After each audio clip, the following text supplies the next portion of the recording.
Hello and happy Tuesday night to everyone. Thank you so much for coming back and joining another episode of Season Sunflower Hour. As always, I want to start off with some huge thank yous to the people that keep us going, keep tuning in, and not only tune in, but continue to donate time after time to keep us going strong and reaching our goals on Tiltify. So I want to send a huge thank you and a virtual hug to our last donor, So Anonymous, It's Insane. That is exactly the name that came in. So Anonymous, It's Insane. Thank you for your donations. We appreciate it more than we can say. And guys, I will never stop reminding you that all of the services that the ALS Association provides are free of charge, and we can only do that with your help. So please, throughout the course of this show, if you are feeling generous, we would really appreciate it if you head over to our campaign on Tiltify. And I went ahead and I already put the link up for you right in the comment section. It's the first link under To Donate on Tiltify. Go ahead and click that and donate whatever you can give, because no donation is too small. And again, it helps us continue to provide amazing resources, equipment, services, all of the above to all of those individuals living with ALS and their families and support groups. So Tiltify, make sure you click the link over in the comment section. And speaking of comments, everyone tuning in, we want you to be a part of the show. So make sure you keep looking at the comment section and say hello. Let us know where you're tuning in from, or throughout the course of the night, if you have a question that comes up, if you want to know something from our guests, chime in, because we want to hear from you. And you know what? If you don't have a question, let them know how fabulous they are, or just let us know what you're up to. We want you to be a part of this, so make sure you are checking out the comment section and leaving us some shout outs every once in a while. And we already have one for the night. This is so exciting. Oh, let me see if my mouse is working. So disclaimer tonight, Sam, our producer extraordinaire, who makes me look good every single show, because she's the one behind the scenes doing all the heavy lifting, monitoring your comments, posting things, putting up links, doing all things behind the scenes. She's on vacation. I'm really happy for you, Sam, but I'm also very heartbroken, because that means I am left completely to my own devices tonight, which could be a huge disaster. So I'm glad you guys are along for the ride, and feel free to laugh at me. But in preparation for this, I wanted to minimize the amount of disasters that could happen. And I went ahead and already put up a bunch of links in the comment section. So you will see that our Tiltify donation link is already up, and there's a link up for the Caregivers Bootcamp, which I will tell you about in a few minutes.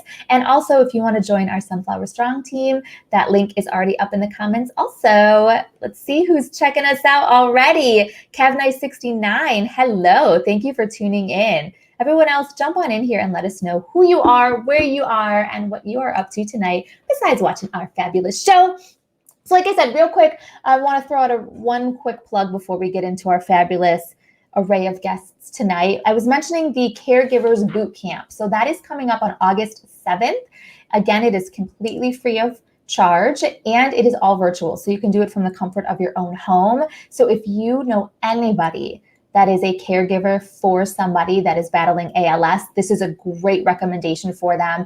Again, it's virtual, it is free of charge, and they're going to be specialists in all different types of fields that are going to be sharing their insight with you on how to be the best caregiver possible, things with new equipment, and just all the things that you're battling with on a day-to-day basis as a caregiver. They will help you through that, and you're free to ask them all kinds of questions. So if you know anybody that is a caregiver, or if you yourself are a caregiver taking care of a loved one with ALS, please head over. I put the link up in the comment section already. You can sign up. Again, it's for free, and it is August 7th. So we want to see you there.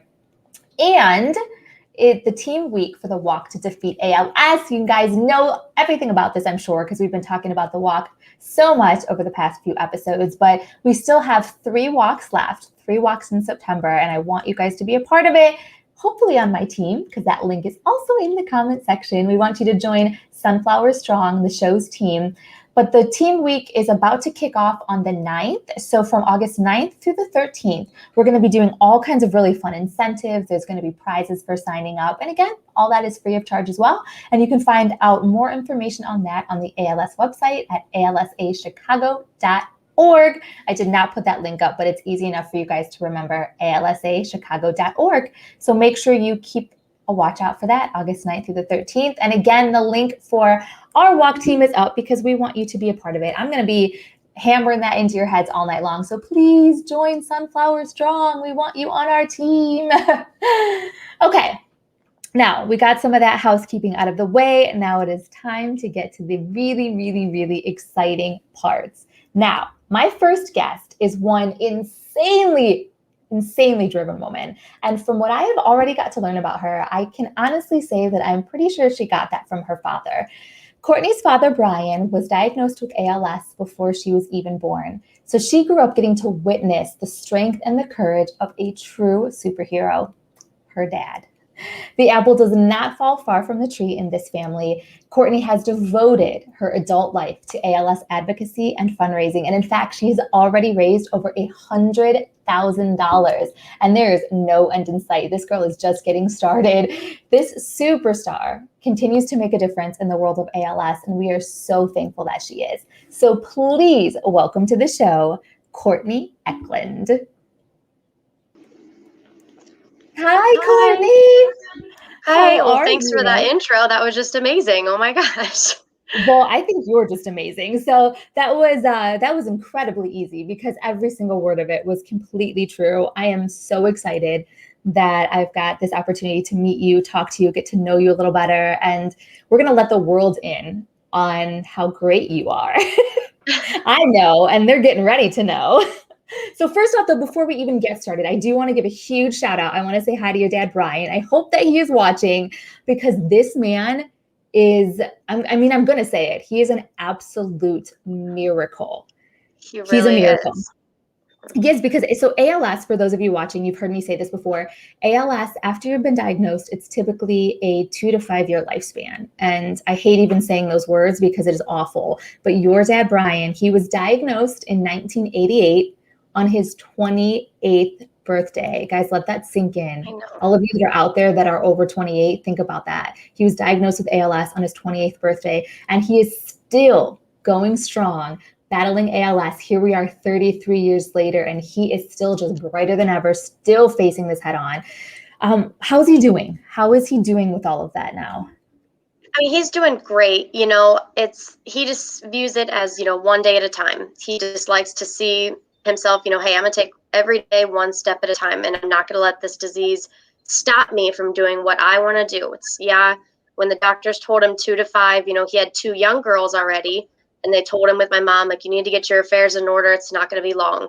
And he just said, nope, I'm going to live my life the way I want, and I'm not going to stop just because a doctor says, hey, in 5 years, you're not going to be around to see anything more than that.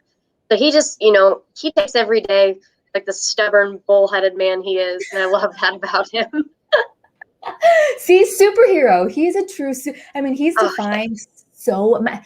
I don't even know that I've ever even met anybody that is 33 years into the battle of ALS.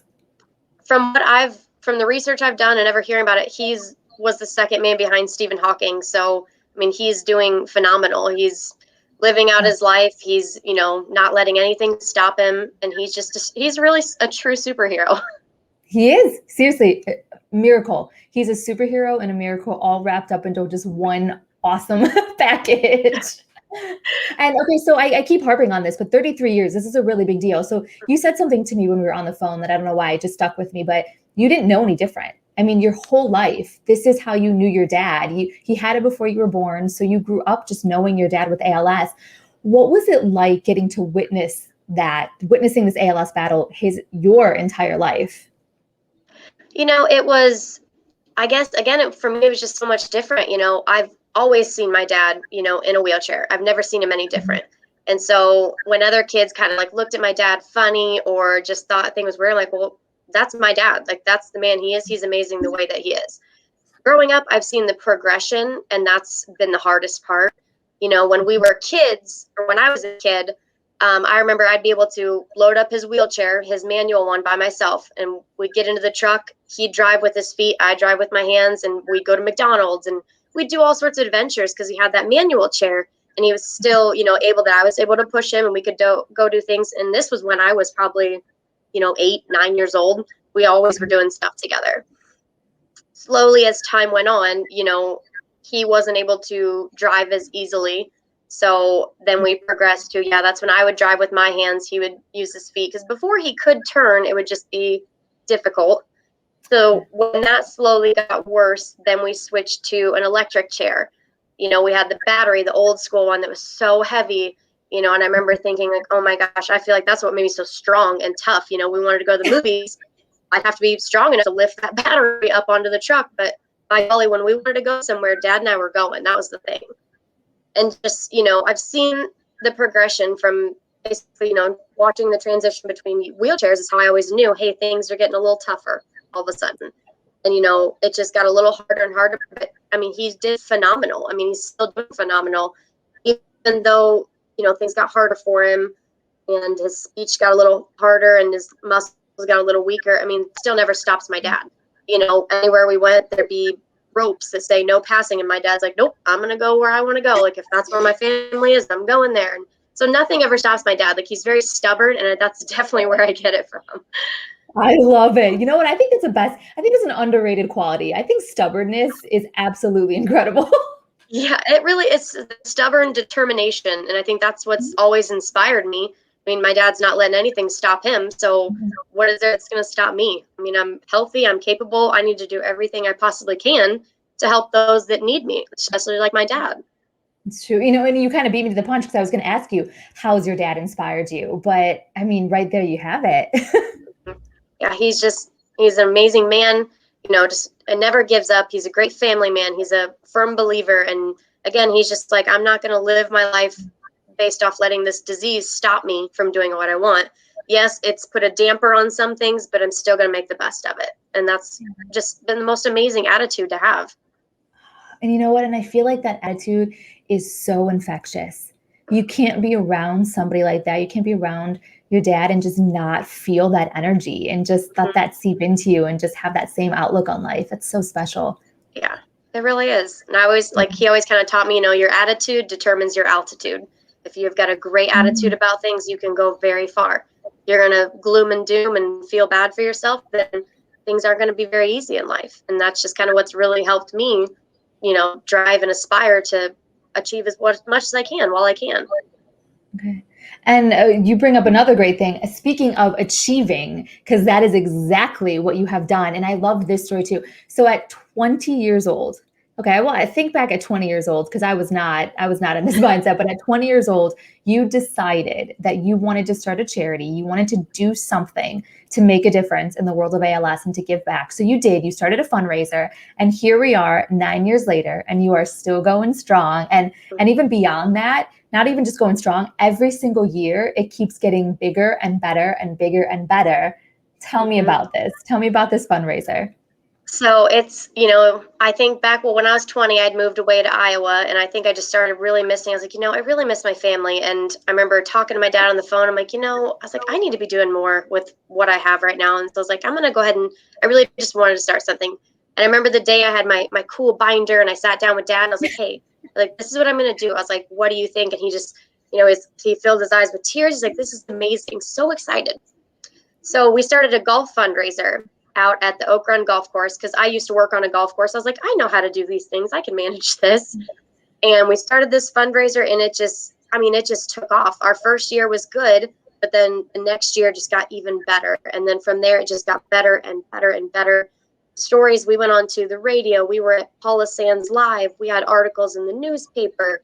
We had people calling from California that said, hey, I heard your story. I want to donate. I got a letter, I think, from Cheri Bustos, the politician, and said, we really recommend what you're doing. And it just really took off so well that it brought in a lot of more people than just, my family and friends, than just our little community. I mean, it drew in people from all over the state and from different parts of the country. And it's really it's an inspiration, and I've met so many people that have been affected by ALS. I've met friends now that I love and care about that are fighting the battle. And I think that's what it's about. It's not just about, what can I do for me and my family? It's what can we do for everyone around us? What can we do to help other people that are fighting this terrible, terrible disease? And so it's been a real inspiration.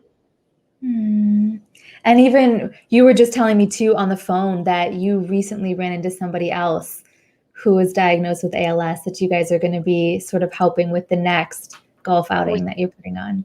We did. So a few years ago, one of my friends, actually, his dad, who was in the Navy, was diagnosed with ALS. And, that drew us in, the Van Velsers. Scott Van Velser is a huge advocate for Lou Gehrig's disease and for fighting. And he just passed away a couple weeks ago or last week. And it was mortifying, losing that. And then right before that, I had heard a story about a girl from a town where I live in, and she was diagnosed in May when she's 15 with ALS. And it has seemed that it's progressed very quickly for her, and at just such a young age. And she just turned 16 in July. And I just thought to myself, oh my gosh, like when I was 16, I was looking forward to getting my license, to going out with my friends. And here this poor girl is in this family, they're struggling because they've got to make these trips to Chicago for appointments. They never thought they'd have to experience this financial trouble. And so I was so excited because I kind of surprised him. I didn't advertise that we were raising money for the Dell family. I didn't, publicize it, but I told sponsors secretly, like, hey, this is your choice of what you want to write your checks to, what you want to do. And then they came to the outing on Saturday, and I got to say, like, hey, everything we've raised today, we're going to try and give to you. We're going to give you as much as we can to help you. And, the look on her face, her mom expression, it melted my heart to know that feeling of we're doing good for someone else. This is why you do what you do. Because it's emotional. It is emotional because you're changing someone's life here. You're helping them. You're taking one thing off their plate because they have 1,000 other things on their plate with ALS. Exactly. And you're trying to make one thing a little bit better for them so they can focus on more moments and more time together and just taking advantage of the time they have together. So exactly. I can't say thank you enough for what you've done because, you're just from it growing, you are making so many more people listen and pay attention to ALS. And we need that attention so that we can get closer to a cure. Yes. We do. How can people get involved if they want to either attend, if they want to donate, if they want to just in any way, shape, or form get involved? How can they do that for your golf outing? So we do it every year. It's usually the last Saturday in July. And I try and build up the momentum before that, the advertising, letting people know. I've got a Facebook page called Swing for a Cure, and I'll usually try to publicize on there as well. But, I always do sponsors, if you want to be a whole sponsor for like $100 or $150, and then I give prizes to golfers. I'm always looking for new, exciting things for raffle items and auction things, because that brings in not only the golfers, but just people in the area. They're like, ooh, I know these raffles are always good. So I've always got a lot of people coming for those, which is really exciting. Once it gets closer to July, definitely anyone can reach out to me. I'd love to explain more, show them more. And if you wanted to come to the actual golf outing, it is an amazing day. Just for everyone to be there. My dad loves visiting people, so it's so much fun to see him get to socialize with so many friends and family.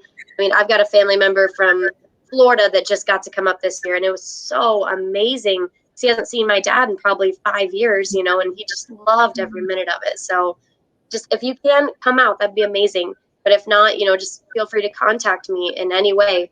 Follow us on Facebook. You can message me, and I'd love to give you more information. And if you can help out in whatever way, shape, or form. I love it. So normally this is when Sam would be fantastic and she'd be able to put the link up. So I don't have it. So Courtney, I'm going to give you a little homework. When we finish the interview, in the comment section, put all your information so that people can see that, so that they can reach out to you. They can find you on Facebook, because like Courtney was saying, there's 1,000 ways you can get involved. If you can't come to the event, you can donate to the event. If you can't donate to the event, you can spread the word.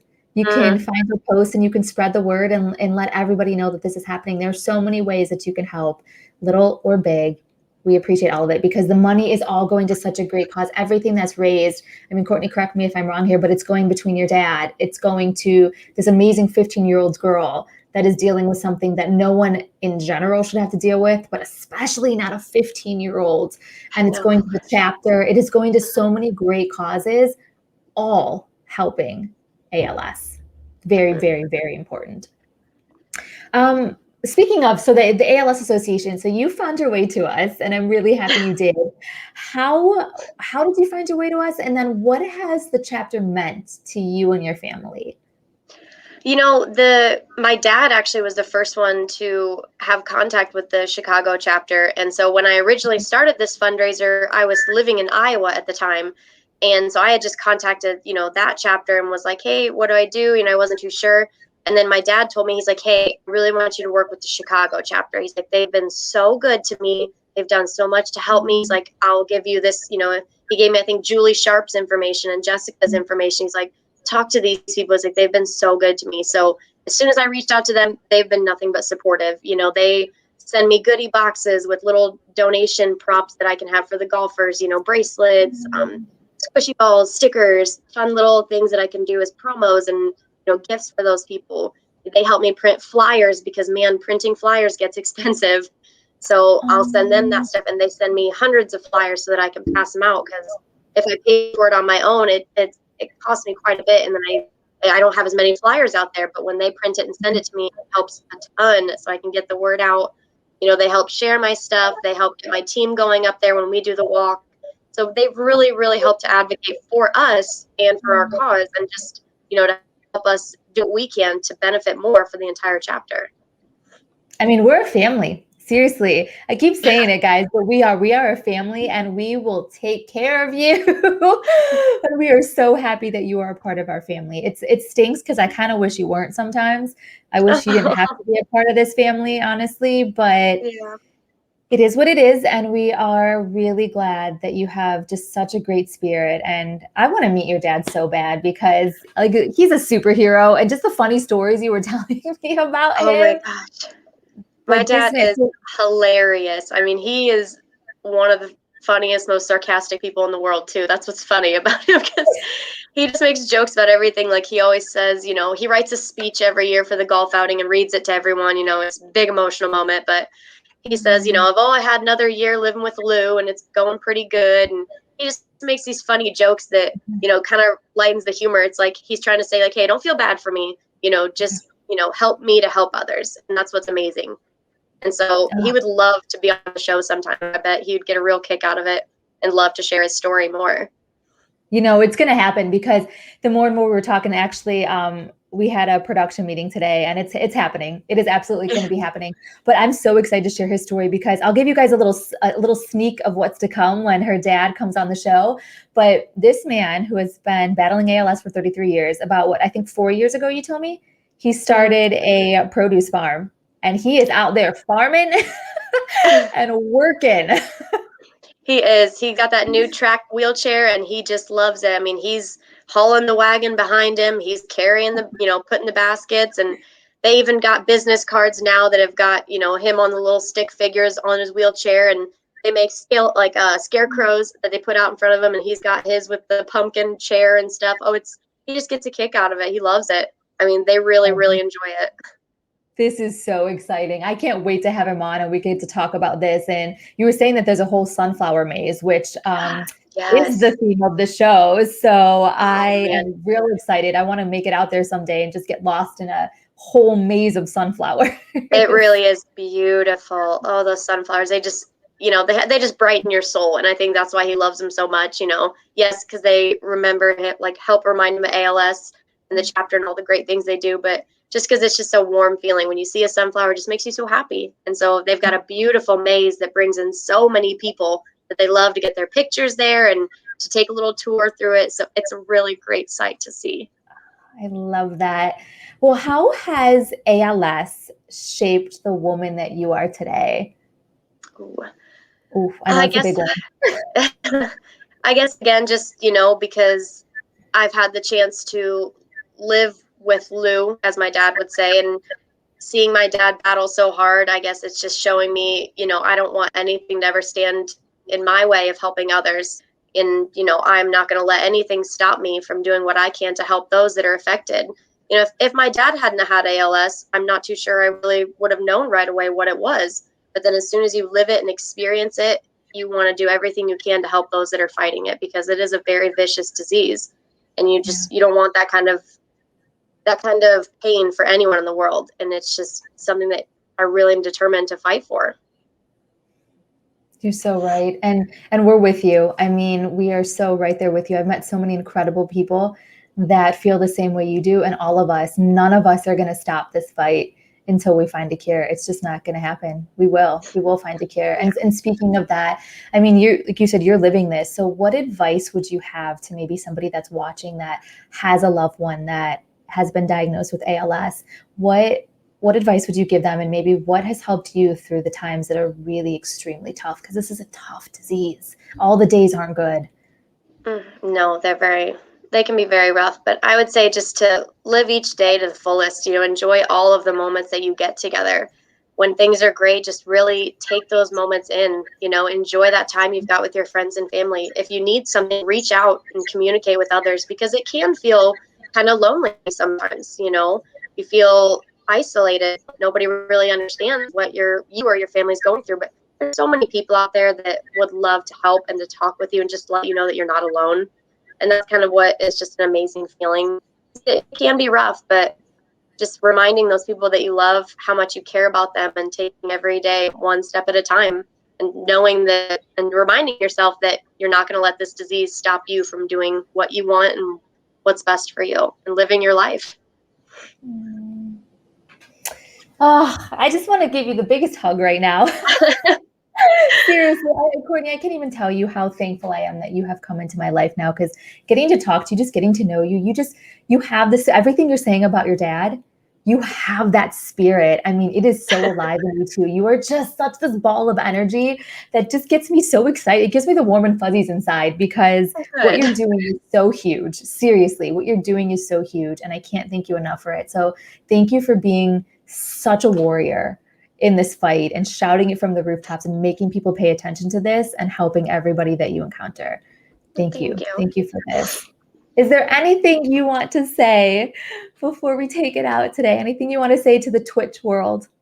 Well, just again, thank you for having me so I could share a little bit about, my story, my dad's story. And, I would love for my dad to come on here and share with you, because it really is an amazing, amazing story, and quite the man to me, I tell you what.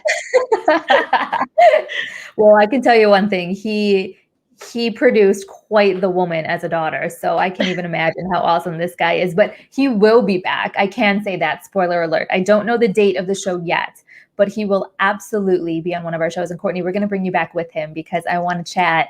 I want some daddy-daughter time, and to really get to, because what you're doing, and I don't want to minimize that, your dad is fighting this battle, but you are fighting it with him. You, your sisters, your mom, you guys are in this together, and it's not easy. It's not easy to watch somebody that you love go through this. So I commend you for being so positive and so happy despite all of this. Well, thank you. I don't know how you do it. Honestly, I don't know how you do it. I break down just thinking about this. I know. Thinking about what your dad's going through, and it's not even my dad. I can't imagine. Yeah, it's hard. That's why I always feel like I'm overly emotional. It's just because, I get emotional because I'm passionate, I care. And so thinking about the pain of others brings pain to me. And so it's a great worthy cause to fight for, because you know what? We need to let people know they're not in this alone, and we're all together. We do. We're all in this together, guys. And make sure Courtney's going to put up all of her information in the comment section so that you guys can find her, reach out to her, friend her, and stay up to date on all the amazing things Courtney's doing, because this girl is changing the world through some ALS advocacy. So let's help her. Let's help her on that mission to make a difference for those that are battling this disease. So Courtney, thank you so much. I loved getting to talk to you, and I will see you again very soon. All right. Thank you so much. Bye. Bye. Oh, see, this is where Sam comes in. I got to figure out how to do all this stuff. Okay, bye, Courtney. Oh, my goodness. Okay, so this show always gets me emotional. Courtney is I can't say it enough. Courtney is such an amazing woman, guys. Make sure she's going to put her information up. Follow her, seriously. What her and her dad and her whole family are going through is just so incredible. He is a superhero, and you want to follow that journey. And they will be back on the show, so make sure you stay tuned so that you can find out when that episode will be, because he is a character. She's right. You're going to want to see this. And the stories that she has about him on the farm, hilarious. And now when it comes to, as she was saying, this is such a worthy cause, and we need help. We cannot do this. We cannot fight this disease on our own. So we need all of you. So again, if you can, make sure you click that link for the Tiltify campaign to donate, because all of the money, 100% of the money that is donated here to the chapter, all of it goes to providing services, care, equipment for those dealing with ALS, and it is all free of charge to them. So please make sure you check that out. And if you haven't done it already, make sure you just subscribe to our channel. We want you to follow us and subscribe so that you do not miss an episode. And again, a little reminder, if you have not been watching our shows, our past shows, we will tell you the Walk to Defeat ALS, we still have 3 mini walks coming up, and they're so exciting because you can do them all virtually. So from anywhere in the world, anytime you want to, you can do these virtual mini walks. And we, on the last episode, we set up a walk team for the show. Sam did it live on air so that she could show you guys how easy it is. It took about 5 minutes, and we let you guys and our Instagram followers pick the name of the team, and you guys picked Sunflower Strong, which I am digging. I love it so much. You guys gave us the best name. So we have the walk team Sunflower Strong, and we want you to join. The link is up at the top of the comments, so make sure you check that out, because as of now, we do not even have one single walker. So you guys, we need to step up our game because nobody has joined yet. So I'm out here walking solo. So I want someone to join with me, and it is free to join. There are no fundraising minimums. So do not let that scare you away. I know times are tough right now. There's a lot on everyone's plate. I don't want you feeling like you have to make this commitment and raise a certain amount of money. You don't have to raise a dime if you don't want to. You can just join the team and walk with us and share and post it on social media to spread awareness. But if you do want to take it a step further, of course, we would love that. And we would welcome any donations that you can get. And we will help you every step of the way. We can help you with links. We can help you with material, whatever you need to be successful for whatever your goal is. We are here to help you along the way. So make sure you check out that link and sign up for the team. And again, you don't have to be in the state of Illinois. You can be anywhere. So any of the people that are watching right now, sign up for the team. Do it. It's the link. It's in the comments. Okay, now, Gotta get back to the task at hand here, guys. We have another amazing guest. This show makes me so happy because I get to meet some of the coolest people ever. So our next guest, he grew up in such an amazing, loving, tight-knit family. But as the show continues to remind us that in the blink of an eye, all of that can change. In 2019, his mother, Kamari, was diagnosed with ALS, and sadly, she lost her battle about a year later. Now, Harsha found a new purpose in life, advocating and continuing to fight to find a cure for ALS in his mother's honor. So here to share his story and to tell us about his beautiful mother, please welcome to the show, Harsha. Hey. Hi. Hello. How are you? Good. How are you? I'm so happy that you're here with us tonight. Oh, hey, season's greetings, by the way. You haven't heard that before, right? You know what? See, I'm real good at pretending like, no, that's the first time I've ever. That's a new one, Harsha. I've never heard that before. You know what? I will give it to you, though. You didn't say the typical, normally people will say, what season are you? So you already didn't do that, which is super awesome. Oh my gosh, look, I love it. So you have a lot of friends on here watching. I love this. I want you to know that my wife is on, and of course she put the wrong phone number on. It's like, I think that's the wrong phone number, honey, but that's okay because she doesn't want phone calls anyways. Oh, that's hilarious. Oh, is that what that is? Oh, someone's sneaking a phone number up there. That's hilarious. And my wife's best friend, Lilia, is on. So, hey, Lilia, thank you very much for watching. Oh, yeah. Hi. Hi to everybody that's watching and supporting. Oh yeah. This is exciting. I have a wonderful family. I really do. I have wonderful family and friends, and they have been extremely supportive since 2019. They've always been supportive, but I am truly blessed. Truly blessed. You know what, though? That is a huge testament to the person that you are, to the man you are, because if you weren't such a great person, I mean, people wouldn't be bending over backwards to be a great support system and be there for you. So that just tells me you're amazing. No, I think it's other things, but it's like I said, I certainly appreciate it.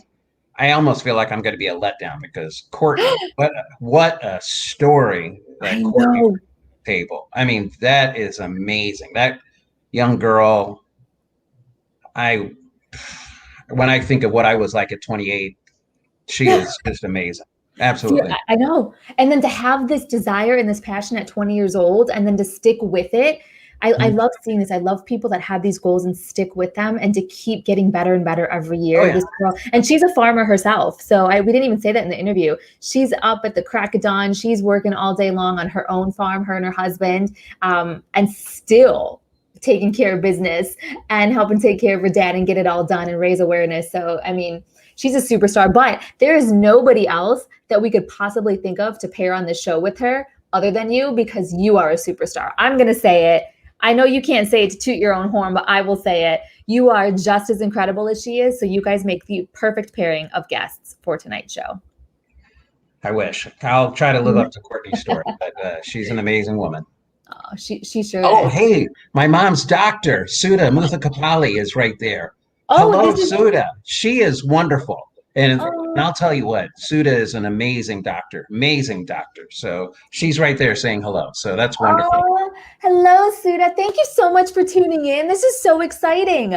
I hope you enjoy watching the show, and I hope you love what we're about to talk about and getting to remember Harsha's mom. I love this. So, okay, speaking of this, let's go back to 2019. Mhm. Your mom's doctor tells your mom she's diagnosed with ALS. She's got 1 to 2 years to live. She needs to go get her affairs in order. That's a lot of heavy stuff. What was your mom's initial reaction? And then what happened to sort of change her mindset and give her a new outlook on everything? Well, a couple of different things happened. My mom had been kind of stumbling, falling, dropping things. She was kind of diagnosing herself, and she had seen a couple of neurologists, and they were kind of trying to diagnose her. It wasn't until she ended up at the Mayo Clinic where she got the actual diagnosis. Her initial reaction was depression, immediate depression. Didn't help that my brother was there because he obviously knew so much about ALS that he just and brought on every really sad consequence. My mom took it for a few minutes and then she looked at my brother and said, "You know what? I want the best steak in Minnesota. Whatever the best steak is in Minneapolis, that's what I want to eat. I want to eat it tonight." And so the two of them celebrated her life. They went out and got the best steak in Minnesota. And I don't know where it is. My son actually lives in Minneapolis or St. Paul. So one of these days I'll have to ask him, what is the best steakhouse in Minnesota so that we can go? And we'll celebrate what my mom did too. But her attitude was like, you know what? I'm going to live. I'm going to enjoy. And of course, being told that you have to get your affairs in order, that kind of hits hard. Yeah.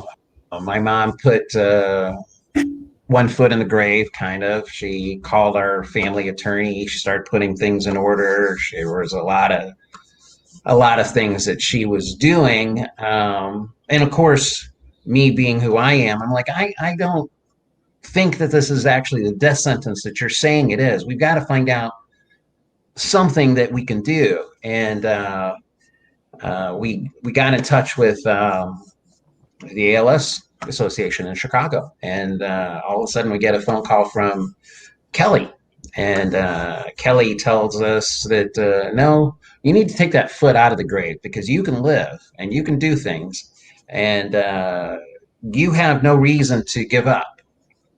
And my mom kind of said, okay, it wasn't immediate, but the more that she got positive feedback from people like Sudha, from my mom, from my wife, from Kelly, from all these people that just came, Lilia, all these people just kept coming up and saying, Kamari, live, do this, try the medicine. For one more day, if it gives you one more day, this is what my wife would say, if it gives you one more day with your son and with your grandkids, why not take it? And it was that got her to change. It was comments like that said, maybe I do have a reason to live. Maybe I do have something more that I can give. And maybe there is something more that I have to offer. And I'm so thankful for that. I can't tell you how thankful I am for that. And I attribute it, anybody I talk to, the first person I always mention is Kelly from the ALS Association, Julie, there's Sam, the Kendra. They're all just amazing people. They have such a positive attitude. They meet with people every day who are having trouble breathing, can't walk, who have lost their joy. And there's something about these people who work for the ALS Association who somehow are able to put hope back in you. And that's what these guys did for us. We didn't have hope. We had kind of resigned ourselves. And, my mom told Kelly, I would like to take my grandson to India. And Kelly didn't say, no, you can't do that. Kelly said, do it while you can, and do it now, And it took us a while to put the trip together, but that's what we did. And of course, that's a question that you're going to ask about 5 minutes. So I apologize. No, you jumped on the gun. I'm looking at the script going, Harsha, you blew it. No, you're not. No, you're not at all. But I love, so you brought up Julie. I love this because Julie's actually watching the show right now. And Oh yeah. And Julie knows that I'm an ad libber. So she had me she put me on a call with congressional people a few weeks ago. And I started telling this wild story, and I could just picture Julie in her head going, oh, please, no, but then at the end of the story, she goes, Harsha, you're just Harsha. There's nothing I can do. So I'm glad you told the story, but there's nothing I can do. You know what, though? You are such a force in the best way possible. Nobody should stand in your way. Nobody should like crush your life, Harsha, because you are a superstar. I just love talking to you. Julie and I were just talking about it this morning. You are just this force that you just can't help but just smile and be happy around too. So I hope so. I already love you, and I hardly even know you. It's true. Well, you teed this up for me very well, actually, talking about this India trip, because there's a lot of things we can say about ALS. But one positive thing that can come from this is that it is a huge reminder that life is really short. And like you were saying, you have to take your moments. You have to make the best of it. It puts things in perspective big time on what is important in your life and how you want to spend the time that you have left. So when we had talked on the phone, you had shared some really incredible stories with me about how you guys created those moments and you made these memories that are going to last you a lifetime. So you mentioned one of them. Give me the backstory on a couple of these memories that you created for your mom. Sure. Well, like I said, when I told you this, my parents had an arranged marriage.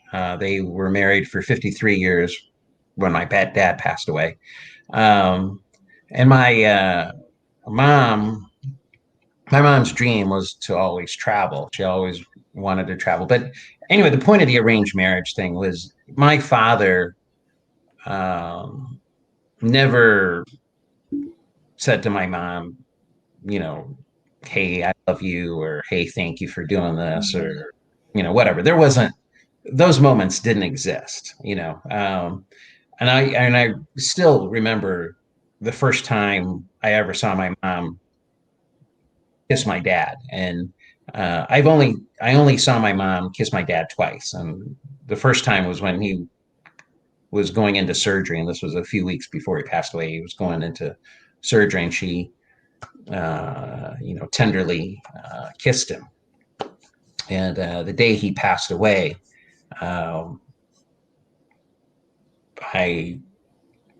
remember how she cradled his face and she tenderly kissed him.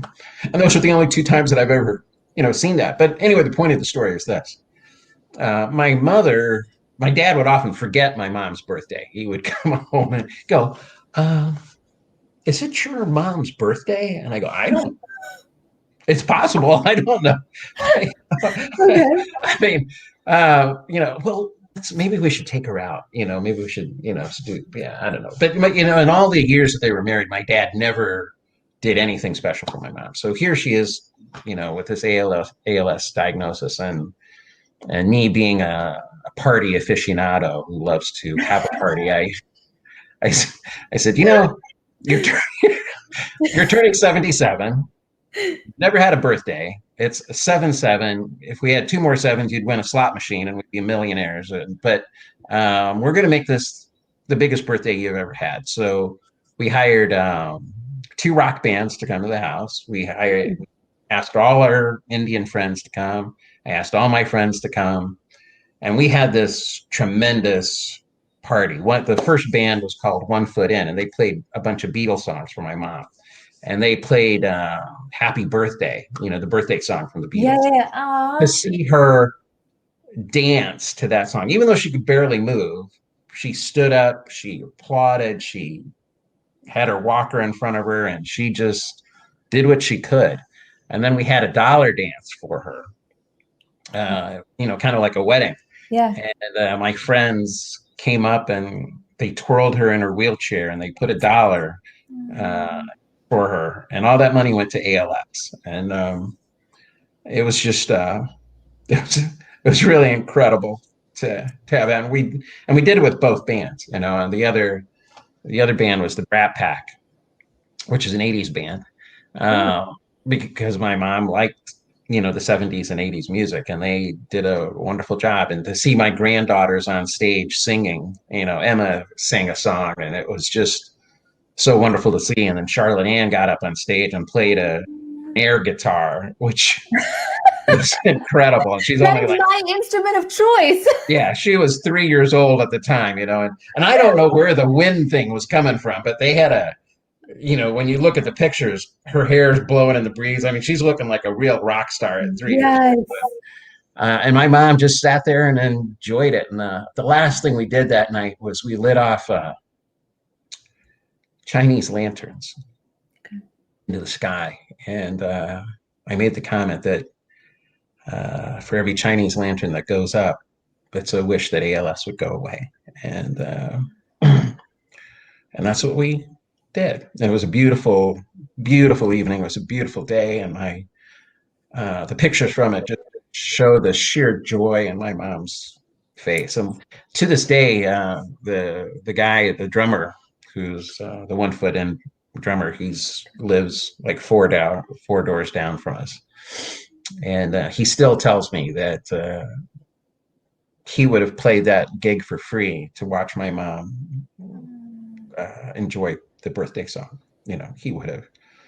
And that means a lot. It really means a lot. And what you did for her means a lot, because that was her one and only birthday party she had ever had in her entire life. Yeah, she's never had one. And so to have one like that was just, amazing. It really was amazing. And we had friends came from all over. Decatur, Champaign. My friends came from all over, and it was, to make her day like that, it was just amazing. Because everybody loved her. There was a lot of love there for her.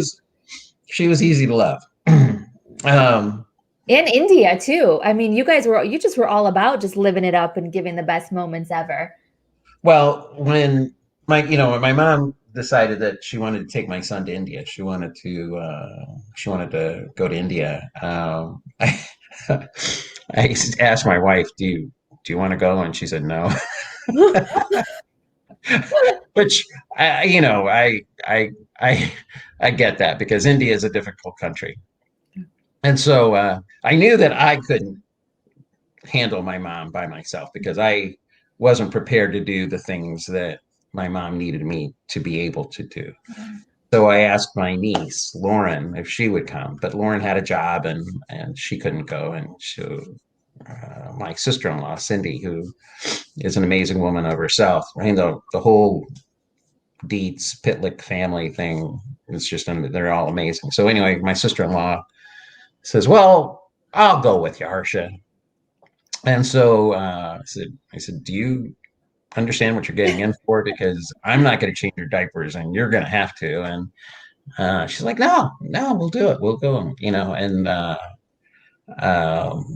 we had the time of our life. My mom always wanted to go see the Great Wall. That was her dream. She wanted to drive a Corvette and she wanted to stand on the Great Wall.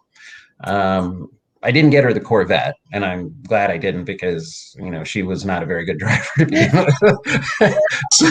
so to put her behind the wheel of a Corvette would have been a bad thing. But we went to China, and we went to the Great Wall, and the people that oh, by the way, there's a wonderful travel company called Audley Travel. I promise I would plug them. This is shameless 30-second advertising for Audley Travel out of Boston in England. I love There's it. yeah. Okay. So, and I used to be in advertising, so I know exactly what I'm doing. I'm watching the clock and I'm going 15 seconds. So, Jackson Golden was our travel agent, and he put this amazing trip together. So if you ever want to travel, call Audley. They will do a wonderful job. I don't have their number, so I didn't give that. And my 5 seconds was up. Anyway, so Google them, guys. Just Google yeah, them. Google Audley. So they hired guides for us, and these people were truly amazing. They hand carried my mom up the steps of the Great Wall. They carried her wheelchair, and then when we got up there, they helped her stand up. And there's a wonderful picture standing on the Great Wall with her arms up in the air, and her guide standing behind her, all of us standing behind her. And she was just so proud. And if you ever get the opportunity to go see the Great Wall, it truly is an amazing sight. My son and my sister-in-law climbed up as high as they possibly could, and the view was tremendous. The pictures that they took from up there were just absolutely tremendous. But that was a once-in-a-lifetime thing for my mom. That was a bucket list dream come true thing, and it just went from there. And I promised I would tell you this. I got mad at God. I got mad at God because he was taking my mom away. And how could he create a disease like ALS? That just isn't fair, But my mom never lost faith in God.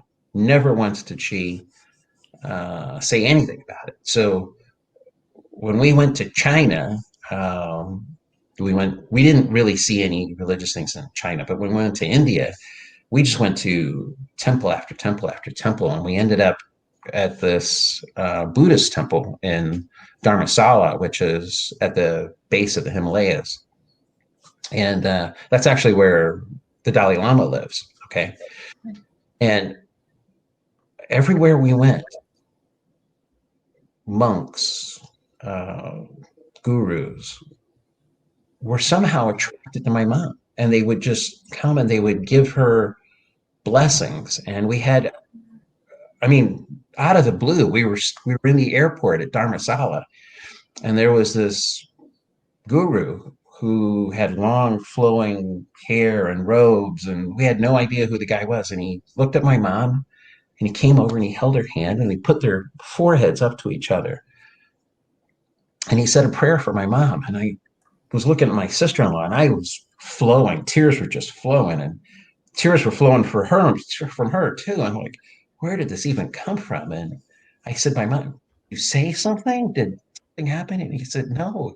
He said that I had a spirit, and he came over and he wanted to bless it, And it was such a beautiful thing. But I got to be honest with you. I learned so much about God and his greatness on this trip. It probably was the best thing ever for me in terms of being able to cope with my mom's illness, because I had lost faith. I had lost belief. I was just an angry person. And I'll tell you even a funnier story, but I was just an angrier person. And to come back from this trip with my mom and see how much she loved God, and to see how much she accepted her life and accepted the challenges she was given and never felt bad about it. To have all of that enter my heart, I came back a changed person. And even though she only lived a month after she came back from India, that time together was what made me the person I am today. Because that trip, that time, that whole year gave me the focus that I needed to have to do the stuff that I'm doing now, being on the show, talking about ALS, raising money, all of that happened because of this moment in India, this time in India. And I will never forget that. And I will always be grateful for that. I'm grateful that my son was there. I'm even more grateful that my sister-in-law was there. And now I want to take my wife, and my wife has agreed to go. And if India could ever get past this coronavirus, we will go, and I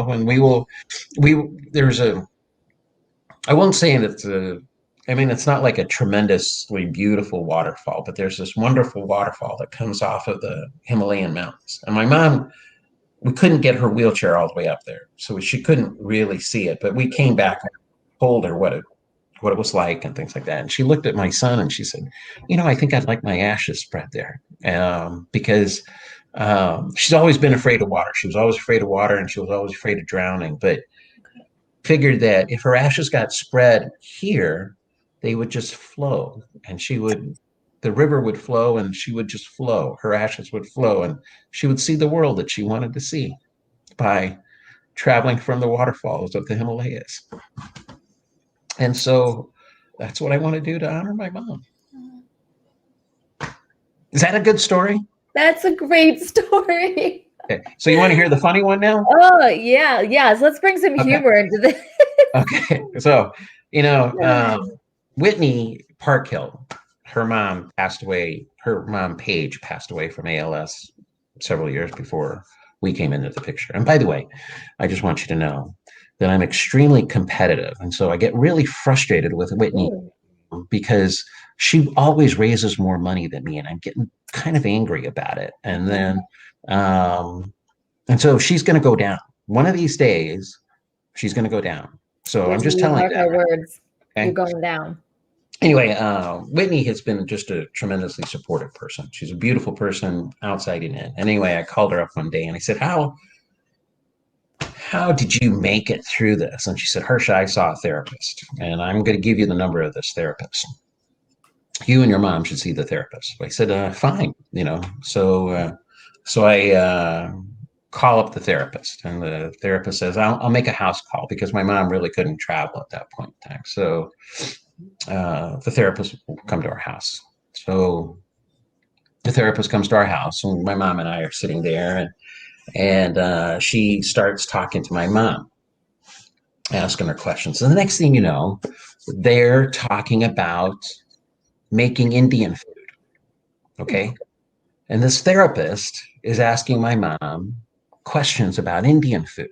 How do you do this? How do you do that? My mom's answering them. And I'm waiting for the laying on the couch moment and telling me, how do you feel? And tell me about your, none of that happened. Okay. They're talking about Indian food and how to make Indian food. And so I finally say, excuse me, when are we going to get to the actual therapy part of it? And this therapist looked me right in the eye, and I'm paying her $100 for this. Therapist looked me right in the eye and says, she doesn't need therapy. You need therapy. She doesn't need therapy. And my mom is smiling the whole time. Yes. He does need therapy. I've said that before, So so the therapist leaves a card. Just call me sometime, and she leaves. I'm like, I'm never going to call that woman. Never am I going to call her. How dare she tell me that I'm the one that needs therapy? You're the one that needs therapy, Mom. And my mom's smiling. She goes, I'm not the sick one, Hersh. I don't need therapy. 1 point for your mama. I love it. Yes. And then she said, and how much did you pay for this experience? And I said, $100 damn, Mom. Which made it even sweeter that your mama was right. Yes.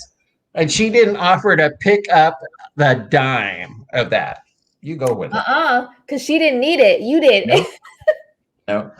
And I think about that all the time, because I think, like Courtney's dad, just an amazing spirit, just a never give up, never. And that was one of the things that I told you in our conversation on the phone. I don't know what it is about ALS.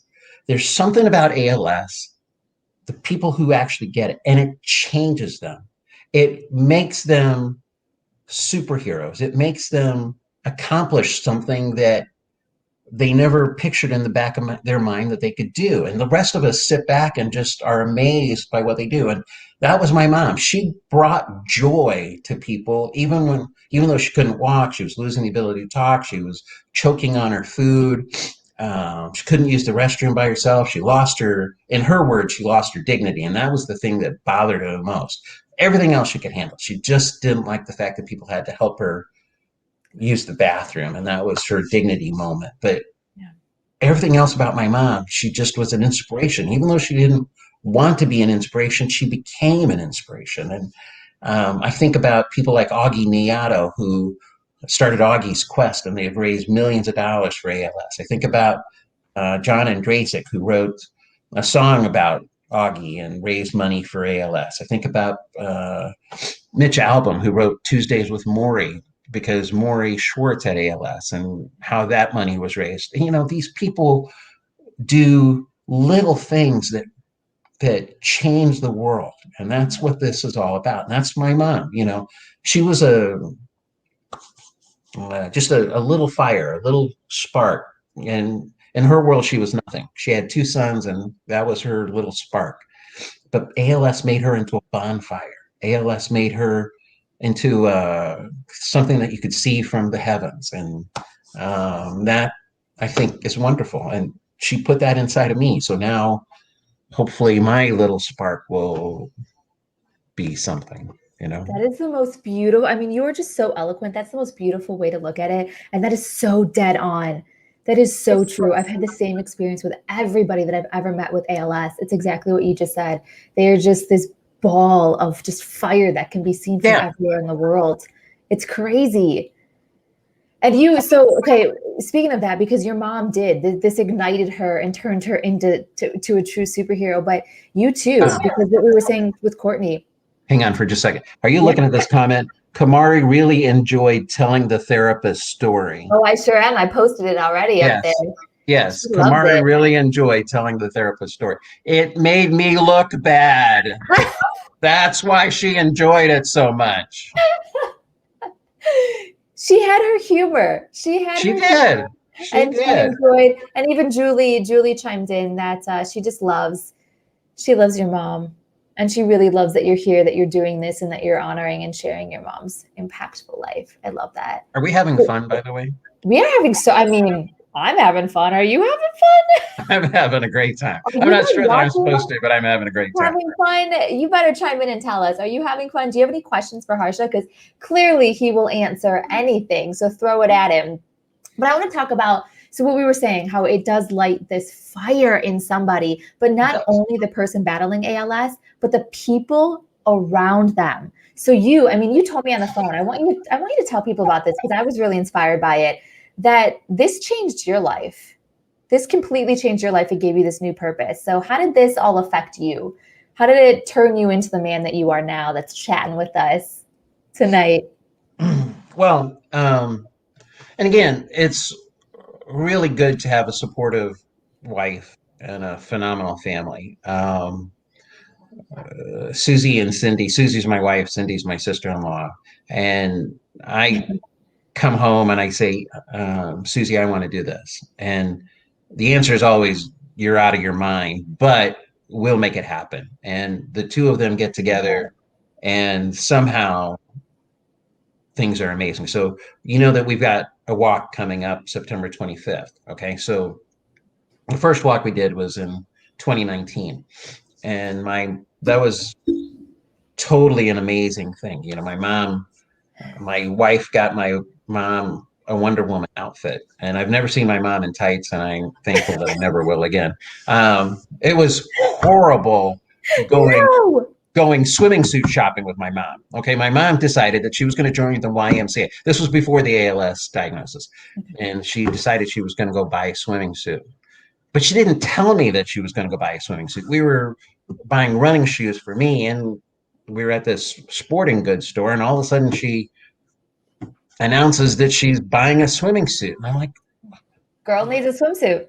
Don't tell me this, Mom. Don't, I don't want to know this. And she's, oh, look at this. Do you think? And it's like a Lycra thing. It's really small and tight. And I'm like, no, do you realize how old you are? You're not supposed to be. No, there she was, So she learned how to somewhat swim at the YMCA, and she changed lives there, So it was kind of one of those funny stories. Anyway, there she is. She's wearing the Wonder Woman outfit, and she tells us as a group that I am going to walk across the starting line on my own. And everybody kind of started the walk. Everybody started off. We were the last party to go up, and we got up to the, starting line. And I said, "Are you sure?" She stopped the wheelchair. We got her out of the wheelchair. I stood on one side of her, and I think Lilia was on the other side of her. And she walked across the starting line. And there was cheers. People were saying, "Oh my God." And she was only able to walk a few feet before she couldn't do it anymore. But she started it. And she started it because it was her body. And she was going to prove that ALS was not going to defeat her. And she was going to do that. And we got to the end of the walk. And she said, "I'm going to do it again." And we were one of the last people to come across. I think I stopped the wheelchair a little bit too far ahead of time, but we walked her, and we walked across that finish line to applause. Every superhero outfit, every superhero that was there was applauding her. And if you could have seen the smile on her face, that it just made it worthwhile. And it's because of that moment that I will do a walk every single year. Last year, because of the coronavirus, we had neighborhood walks. And so she wasn't there. She passed away, but we had her empty wheelchair. And we put her picture in that wheelchair. And I pushed her all the way around. She was with us. Though she wasn't there, she was with us. And that was truly an amazing event. But my wife and my sister-in-law are the ones that made it amazing. They set up an arch of sunflowers for us to walk through. That was her favorite flower, right? Yes, she loved sunflowers. The first walk, they made her a sunflower chain to wear around her neck, and she never took it off. My wife and sister-in-law made this sunflower arch for her to walk under, or would have walked under. My grandkids drew all along the walk signs about my mom, and every 90 minutes somebody gets diagnosed with ALS, and you are a superhero, you can do this, thank you for donating. And it was just a tremendous day, and we're going to do it all again. We're going to do it again September 25th. And I also have to throw out another shout out, which I'm not supposed to, but a family member is actually getting married on September 25th. Oh. And so they've agreed, I think, I could be wrong about this. My wife says coming because they have to get their hair done. But I think they're going to come to the walk, and then they're going to go get their hair done, and then we're going to go to a wedding. So it's just going to be a day of celebration all day. I love this. But that's what family does. We're family. It is. And your mom, I mean, that was pretty much the last time she walked for the 2019 walk. I love that she had those moments that she got to start and end by walking across that finish line. And you're right. I mean, she had lost quite a bit of her mobility. Even though the doctors gave her, up to 2 years to live, we think that she had ALS for a lot longer than what we knew. So it was a little bit more advanced. We made that year a big year, but to see her in I think the India trip really wore her out. I have to take blame for that. The India trip really wore her out. Maybe she would have had more stamina had we not done it. Maybe she would have lived longer had we not done it. But I'm glad we did. She came back and she was just exhausted. February was just a very tough month for her, and she just we didn't make it in March, so it was. No, you made her dreams come true. There's no looking back there. I guarantee she would have had it no other way, because you were checking those items off her bucket list, and you got to have that time together, and she got to see the world. She got to do the things she wanted to do. And I know she's watching you right now, and she's telling everybody up in heaven that therapist story. And she is still laughing about you.